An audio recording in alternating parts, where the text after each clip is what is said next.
Magandang tanghali po. Oras na para sa maiinit na balita.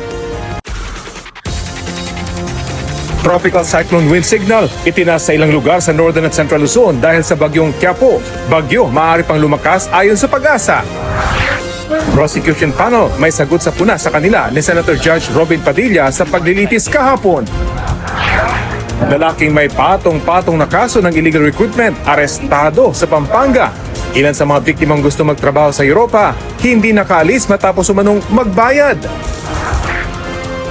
Truck driver sa Cagayan de Oro naipit sa pagitan ng dalawang container van. Nakaparadang tram sa The Netherlands, nasalpok ng isa pang tram. Hindi bababa sa 15 sugatan. At ilang ng bida ng Task Force Firewall. Bakit naka-costume bilang sangre sa serye? Sa bintana na yan. Water cannon, sana po dyan.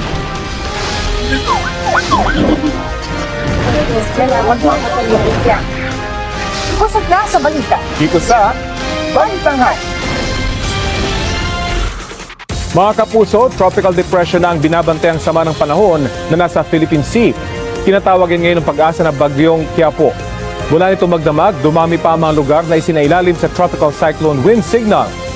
Signal number 1 sa Batanes, Cagayan, kasama ang mga isla ng Babuyan, Isabela, Apayao, Abra, Kalinga, eastern at central portions ng Mountain Province at ng Ifugao, buong Ilocos Norte at northern portions ng Ilocos Sur at Aurora. Namata ng Pag-asa ang bagyong Quiapo sa layong 875 km silangan ng Central Luzon kaninang alas 8. Taglay nito ang lakas ng hangin na aabot sa 45 km per hour. Base sa forecast track, bukas ay posible itong maging tropical storm at tutumbukin ang extreme northern Luzon. Maaari itong dumaan malapit sa northeastern portion ng mainland Cagayan at dadaanan din o kaya'y maglalandfall sa Bubuyan Islands bukas ng hapon o gabi. Umaga o tanghali ng Sabado, posibleng lumabas na ng Philippine Area of Responsibility ang bagyong Quiapo.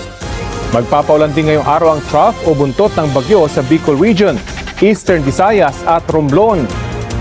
Hanging habagat naman ang magpapaulan sa Mindanao, Occidental Mindoro, Palawan at ilang bahagi ng Visayas.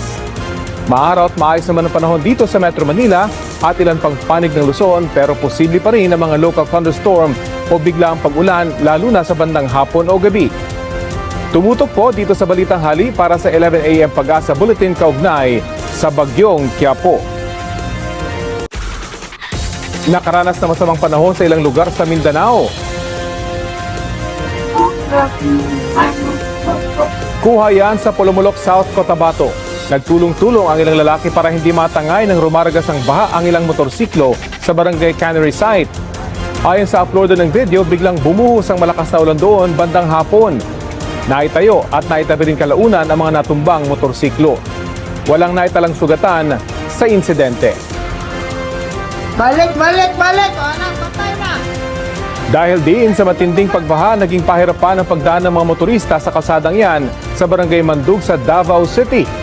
Ilang motorsiklo at pedicab ang tumirik ng piliting tumawid.